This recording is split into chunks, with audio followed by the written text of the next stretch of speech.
राधे राधे दोस्तों, हाजिर हूँ आपके लिए मस्त सी मूवी लेकर। अगर आपको मूवी और मेरी एक्सप्लेनेशन अच्छी लगे तो एक लाइक ज़रूर कीजिएगा और ऐसे ही वीडियोस देखने के लिए सब्सक्राइब भी कर लीजिएगा। मूवी के स्टार्ट में हमें वॉइस ओवर के ज़रिए बताया जाता है कि इस गांव में शिवकेश्वर नाम के व्यक्ति अपनी इडली की दुकान चलाते हैं, जो यहाँ काफ़ी फेमस है आसपास के गांव में। शिवकेशव सुबह 3 बजे उठकर नहाकर 4 बजे दुकान जाते हैं। फिर चावल और उड़द पीसते हैं 6 बजे तक। फिर सांभर चटनी तैयार करके 7 बजे से इडली बेचना शुरू करते हैं। शिवकेशव के पहले ग्राहक उनके बचपन के दोस्त थे, जो हमेशा पहले इडली खाते थे। शिवकेशव अहिंसावादी थे। वो कभी पढ़ने वाले बच्चों से इडली के पैसे नहीं लेते थे, इसलिए गांव के लोग उनकी बहुत इज्जत करते थे। शिवकेशव का बेटा मुरली बड़ा हो गया था। वहीं अपने पिता के बारे मुरली ने भी कैटरिंग की पढ़ाई की थी और वो अपने पापा के नाम पर बहुत सारी दुकानें खोलकर पैसे बनाना चाहता था। मुरली एक ग्राइंडर लाता है ताकि आटा जल्दी पीस जाए और हाथों में दर्द भी ना हो, पर आटे की इडली में वो स्वाद नहीं था जो केशव के हाथ से पीसी आटे की इडली में होता है। मुरली शिव केशव से कहता है कई जगह दुकान खोलने को, पर शिव केशव कहते हैं मैं सब जगह पर जाकर इडली नहीं बना सकता और लोगों को अच्छा इडली सांभर नहीं मिला तो मेरा नाम खराब होगा। तो मुरली कहता है हम कुक रख लेंगे, पर शिव केशव नहीं मानते। तो मुरली शहर जाने की बात कहता है, पर शिव केशव कुछ नहीं कहते। पर मुरली के बार बार कहने पर शिव केशव मान जाते हैं। मुरली जब जा रहा था तो शिव केशव कहते हैं अभी तुम्हें मेरी बातें समझ नहीं आ रही, पर अगर मैं कभी मर गया तो मेरी माँ उस दुकान के आसपास ही घूमती रहेगी। हमें कई साल बाद मुरली को बैंकॉक में दिखाया जाता है, जो एक होटल में हेड शेफ बन चुका था। वो अपने काम में माहिर हो चुका था। मुरली को अपने मम्मी पापा की बहुत याद आती थी, पर काम की वजह से वो गांव नहीं जा पाता था। फिर मुरली इस कंपनी के मालिक वर्धन की बेटी मीरा से मिलने जाता है। मीरा ने मुरली की अच्छाई देखकर उससे प्यार करने लगी थी। इन दोनों की शादी होने वाली थी। इसी बारे में ये बातें कर रहे थे। फिर मुरली वर्धन से मिलने जाता है। मुरली वर्धन और उसके काम का पूरा ध्यान रखता था, इसलिए वर्धन भी मुरली की अक्सर तारीफ करता रहता है। फिर वर्धन मुरली से पूछता है कि आपके माता पिता शादी में आएंगे क्या? तो मुरली कहता है शायद ही आए सर। तभी वर्धन का पीए आकर बताता है यहाँ पुलिस आई है आपके बेटे अश्विन को ले जाने के लिए। तभी पता चलता है कि अश्विन जुआ खेलते हुए पकड़ा गया, जो यहाँ इनलीगल है। मुरली पुलिस के पास उसके मामले को संभालता है और रफा दफा कर देता है। वर्धन अश्विन से कहता है तुम्हें खेलना है तो ऐसे देश में जाकर खेलो जहाँ जुआ लीगल हो, और अश्विन को मुरली की तरह बनने को कहता है। अश्विन इससे चिढ़ जाता है क्योंकि वर्धन हमेशा अश्विन को मुरली से कंपेयर करता था।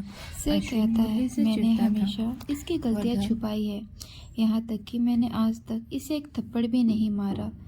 तो मुरली कहता है थप्पड़ आपको बहुत पहले मारना चाहिए था, तो ये ऐसी हरकतें नहीं करता। तो वर्धन कहता है जब से इसकी माँ मरी है तब से मेरे लिए अश्विन मेरी बेटी मीरा से भी ज़्यादा प्यारा है। फिर वर्धन को अश्विन डांटता है आप मुझे उस मुरली से क्यों कंपेयर करते रहते हो, वो नौकर है, उस मीरा को भी वो नौकर ही पसंद आना था।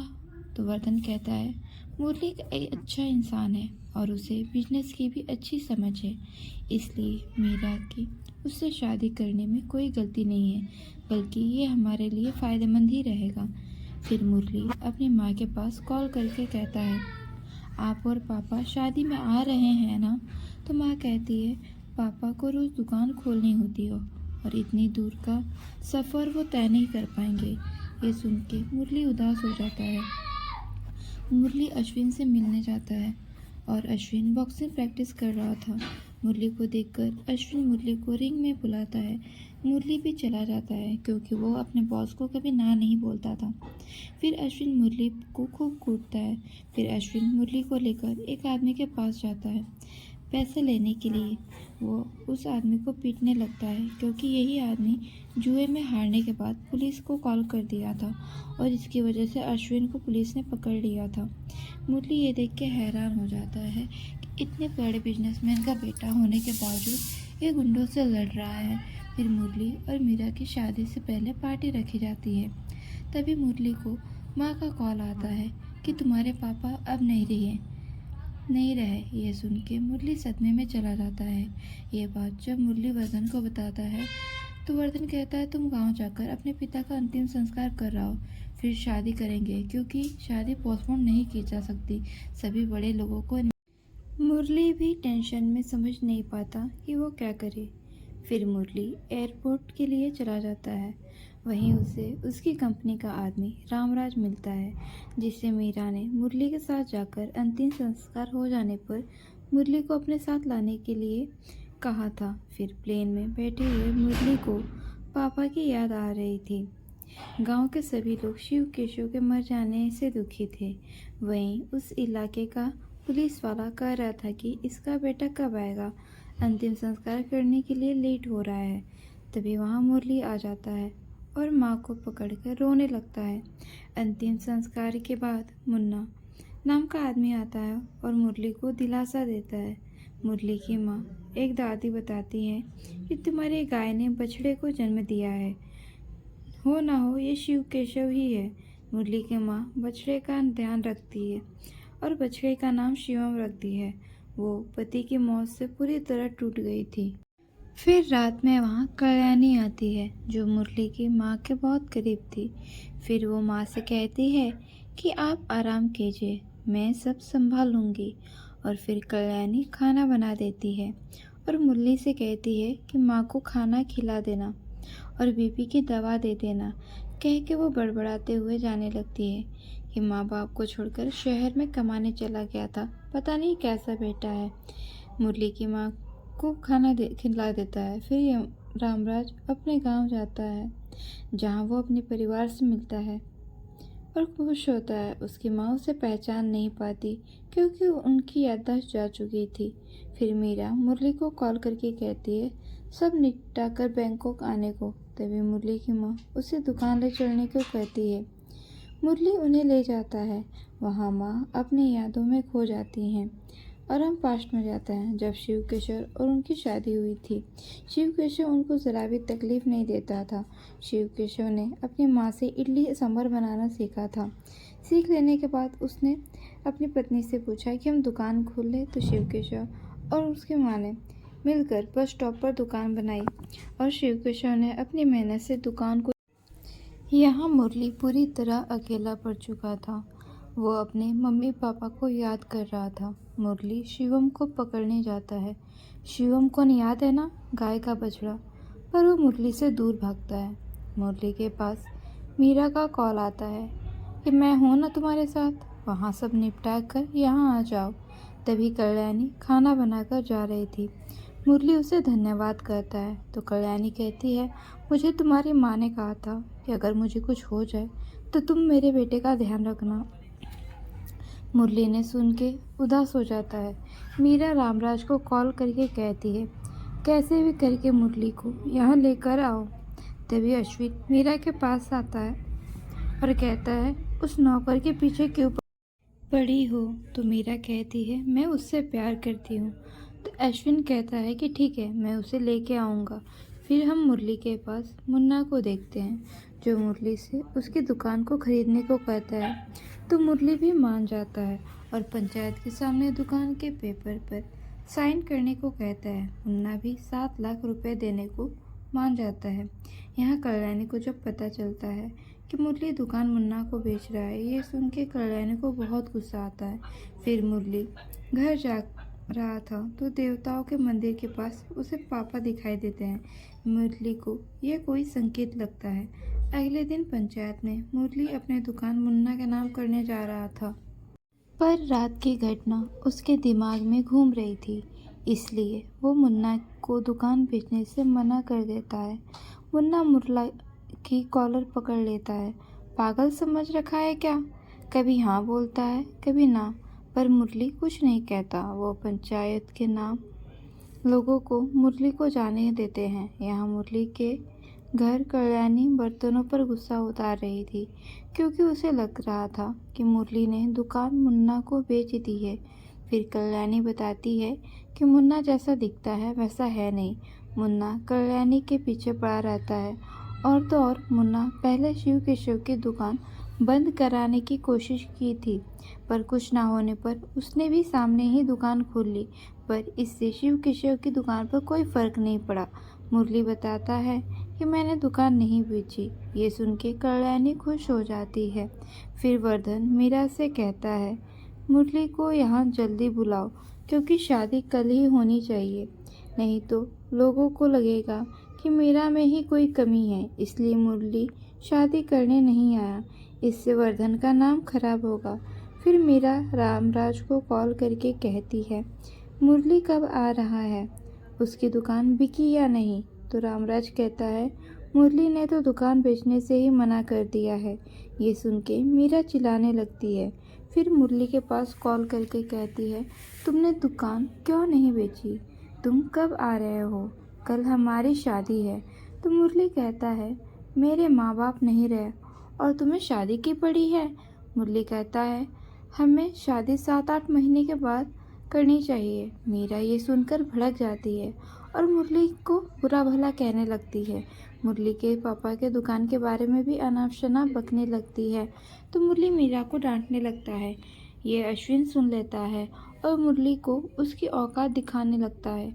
ये सुन के मुरली शादी करने से ही मना कर देता है। ये सुन के कल्याणी खुश हो जाती है। फिर मुरली दुकान को फिर से चालू करता है ताकि शिव केशव की आत्मा को शांति मिले। मुरली रामराज से मिलने के कहता है, आप चले जाइए, मैं नहीं जाऊंगा। तो रामराज कहते हैं, अब मैं भी नहीं जाऊंगा, मैं भी अपनी फैमिली के साथ रहूंगा। फिर मुरली शिवम को पकड़ने की कोशिश करता है, पर वो कल्याणी के पास भाग जाता है। ये देख के मुरली पूछता है, ये ऐसा क्यों करता है। तो कल्याणी कहते हैं, शायद ये तुमसे खुश नहीं है, जब ये खुश हो जाएगा तुमसे तो तुम्हारे पास चला जाएगा। रामराज मुरली से पूछता है, कल्याणी हमेशा तुम्हारे साथ क्यों रहती है। तो मुरली कहता है, वो बचपन से हम दोनों प्यार करते हैं मुझसे। मैं बड़ा होकर शहर चला गया और कल्याणी अपने माँ के साथ यहीं रह गई। अगले दिन मुरली 3 बजे पर 5 मिनट में ही थक जाता है। फिर मुरली सोचता है कि पापा 2-2 घंटे तक चक्की कैसे चलाते थे। तभी वहाँ कल्याणी आती है और आटा पीसने में उसकी मदद करने लगती है, पर कुछ ही देर में वो भी थक जाती है। फिर दोनों मिलजुल के आटा बना लेते हैं, पर दोनों की हालत ख़राब हो जाती है। पर आज कैसे भी इडली बना ही देते हैं। फिर शिव केशव का दोस्त आकर इडली चखता है, पर उन्हें कुछ कमी लगती है। ये सुनकर मुरली उदास हो जाता है कि मैं पापा जैसी इडली नहीं बना पाऊँगा। खैर फिर अगले दिन मुरली दुकान पर जाता है। कल्याणी भी उसकी मदद करती है इडली बनाने में, पर इसमें भी शिव केशव वाला स्वाद नहीं था। ऐसे ही कुछ दिन बीत जाते हैं। मुरली धीरे धीरे हार मान रहा था। फिर एक दिन मुन्ना कल्याणी से कहता है कि आजकल तुम कुछ ज़्यादा ही मुरली के साथ रह रही हो, पर कल्याणी उसे डांटकर चली जाती है। पर घर पर तुम मुरली के घर रह रही हो, गांव के लोग तुम दोनों के बारे में बातें बना रहे हैं। मुरली फिर से इडली बनाता है, पर आज कोई खाने नहीं आता, क्योंकि मुरली की इडली उतनी अच्छी नहीं थी जितनी उसके पापा की थी। इस कारण मुन्ना का ढाबा चलने लगता है। फिर मुन्ना मुरली से कहता है कि अच्छा खासा दुकान बेचने वाला था, पर तूने तो बेस्वाद इडली बनाकर अपने पापा का नाम ही खराब कर दिया। फिर मुरली अपने कुल देवता के मंदिर पे जाकर वहाँ मुरली अपने पापा के साथ आता था। वहाँ मुरली कहता है, हे देवता, रास्ता दिखाइए। यहाँ अश्विन वर्धन से कहता है कि अगर मुरली की इतनी औकात जो शादी से मना करे, उसकी वजह से मेरी बहन उदास है, उसे तो मैं यहाँ लेकर ही आऊँगा। मुरली सो रहा था, तभी सपने में उसे शिव केशव आते हैं और कहते हैं, मैंने अपनी माँ से सीखा था इडली बनाना, तुम भी मेरे ही नक्शे कदम पे चल रहे हो, तुम अपने हाथों से बनाना, क्योंकि असली स्वाद हमारे हाथों में ही है। फिर मुरली जाग जाता है। शिवम उसके पास ही खड़ा था और इस बार वो भागता नहीं। मुरली समझ जाता है कि उसके पापा उसे रास्ता दिखा रहे हैं। फिर मुरली सुबह उठकर पूजा पाठ करके पिता के जैसे दुकान पे जाता है। रामराज और कल्याणी आश्चर्यचकित रह जाते हैं उसे इस वेश में देख के। फिर मुरली बिना किसी की मदद के अकेले सारी तैयारी करके और इडली सांभर बनाता है। आज जब शिव केशव के दोस्त इडली खाते हैं तो उनकी आंखों में आंसू आ जाते हैं, क्योंकि आज इडली बिल्कुल शिव केशव के जैसे ही बनी थी। मुरली अभी खुश हो ही रहा था, तभी वहाँ अश्विन आ जाता है और मुरली से कहता है कि तुम मेरे साथ बैंकॉक चलेगा। मुरली मना कर देता है तो अश्विन मुरली को मारने लगता है और मुरली के पापा के दुकान का बोर्ड भी वहाँ फेंक देता है। इस पर मुरली को गुस्सा आ जाता है और वो अश्विन को पीटने लगता है। अश्विन के आदमी उसे हॉस्पिटल में एडमिट कराते हैं। मुरली को याद आता है कि उसके पापा कैसे गांव के बड़े से बड़े झगड़े को भी बातों से ही सुलझा देते थे।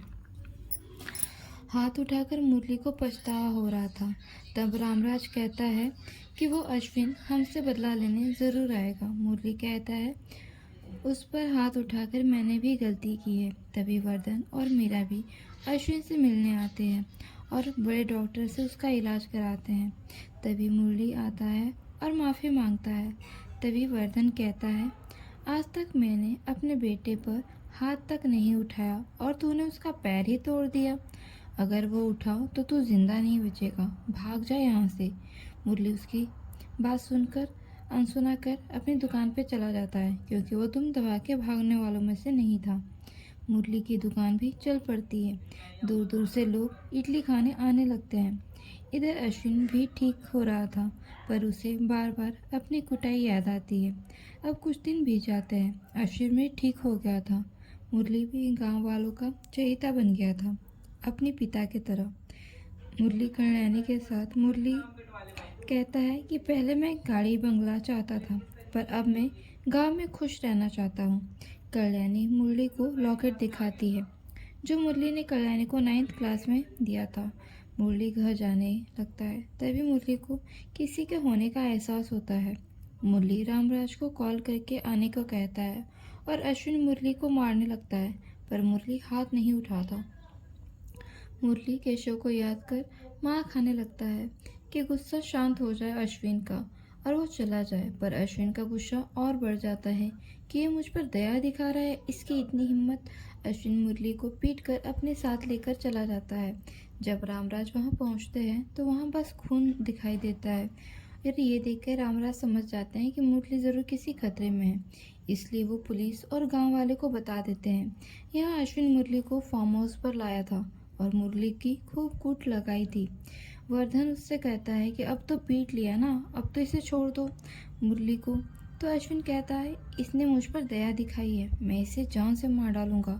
अश्विन गन निकालता है और मुरली को शूट कर देता है। वर्धन आदमियों को मुरली को ठिकाने लगाने को बोल देता है। इधर पुलिस और गांव वाले मुरली के लिए परेशान थे।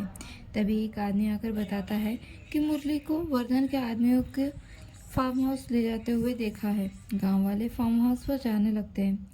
रामराज को पता चलता है कि मीरा मंदिर गई है, तो रामराज मीरा को अपने घर पर बुलाता है और कॉफ़ी पीने की ऑफ़र करता है। मीरा मान जाती है। गांव वाले जंगल में मुरली को ढूंढ लेते हैं और हॉस्पिटल में एडमिट कराते हैं, क्योंकि उसकी हालत बहुत नाजुक थी।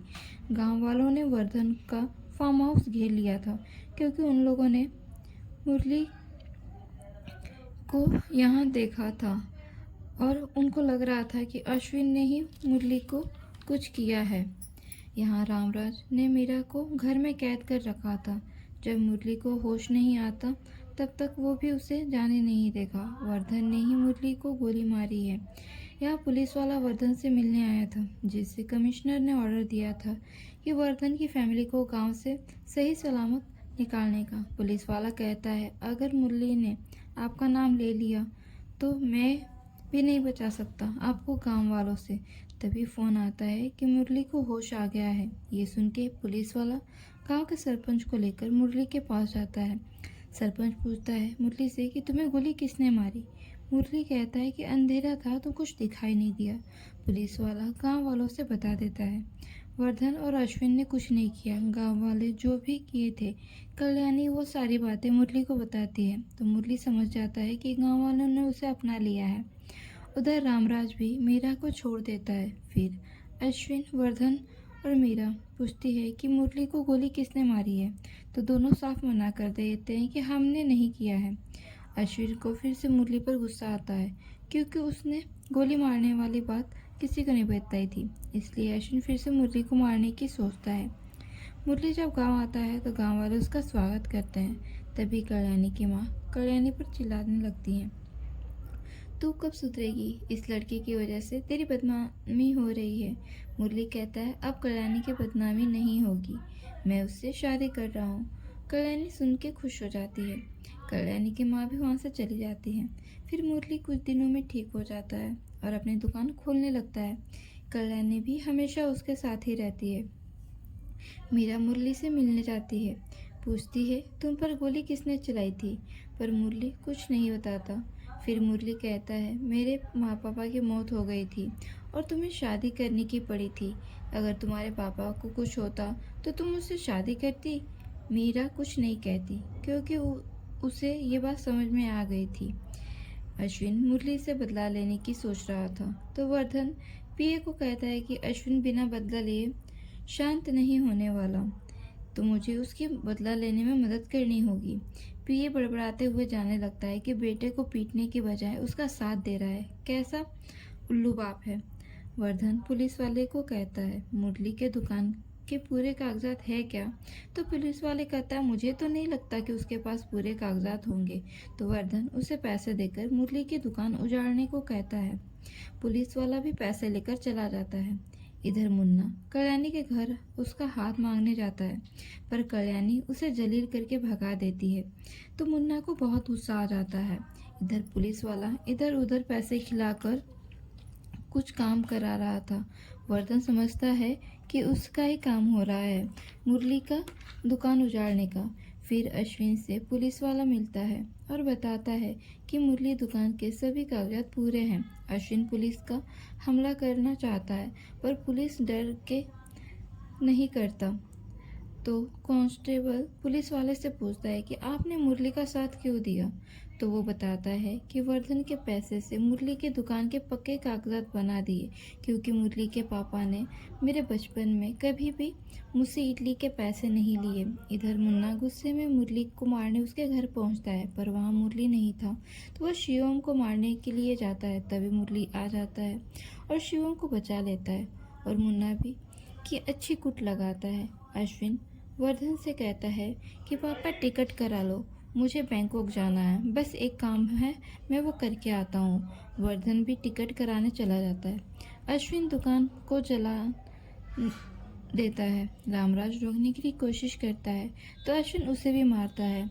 मुरली को जब पता चलता है तो वो भागा भागा वहाँ पहुँचता है। दुकान को जलता देखकर वो अंदर से टूट जाता है। रामराज मीरा को कॉल करके बता देता है कि तुम्हारे भाई ने उस बेचारी की दुकान जला दी। मीरा वहाँ पहुंचकर अश्विन को मारने लगती है। अश्विन भी कुछ नहीं कहता। मीरा कहती है, तुमने ही मुरली को गोली मारी होगी, पर उसने किसी का नाम नहीं लिया और बंदूक अपने सर पर तान लेती है। मुझे आप लोगों के साथ रहना ही नहीं है। वर्धन अपनी बेटी को रोकने की कोशिश करता है, पर अश्विन मीरा को कहने लगता है कि उस 2 कौड़ी के आदमी के प्यार करने लगी हो। ये सुन के वर्धन को गुस्सा आता है और वो खींच के एक थप्पड़ अश्विन को देता है। पहली बार इतने में ही अश्विन शांत हो जाता है। मुरली दुकान की हालत देखकर दुखी हो रहा था। कल्याणी कहती कि हम दुकान को मिलकर ठीक कर देंगे। अगले दिन से दोनों दुकान बनाने में लग जाते हैं, जैसे उसके मम्मी पापा ने दुकान को बनाया था। फिर दुकान बन जाती है। बाद में वर्धन अश्विन और मीरा को लेकर वहां आता है और अश्विन से माफ़ी मांगने को कहता है क्योंकि ये लोग बैंकॉक जा रहे थे। अश्विन माफ़ी मांग लेता है, मुरली भी माफ़ कर देता है और सभी को खाने का बुलाता है। सभी खाना खाने लगते हैं। खाना सभी को बहुत पसंद आता है। तो मीरा कहती है कि अश्विन ने गलती की है, इसे सज़ा मिलनी चाहिए। तो मुरली उसे आटा पीसने का काम दे देता है सज़ा के तौर पर। एक बार में ही अश्विन की हालत ख़राब हो जाती है और सब हंसने लगते हैं। यहीं पे इस मूवी की हैप्पी एंडिंग हो जाती है। मूवी कैसी लगी कमेंट करके ज़रूर बताना, और कौन सी मूवी की एक्सप्लेनेशन चाहिए वो भी कमेंट करके बताना। Thank you so much for watching.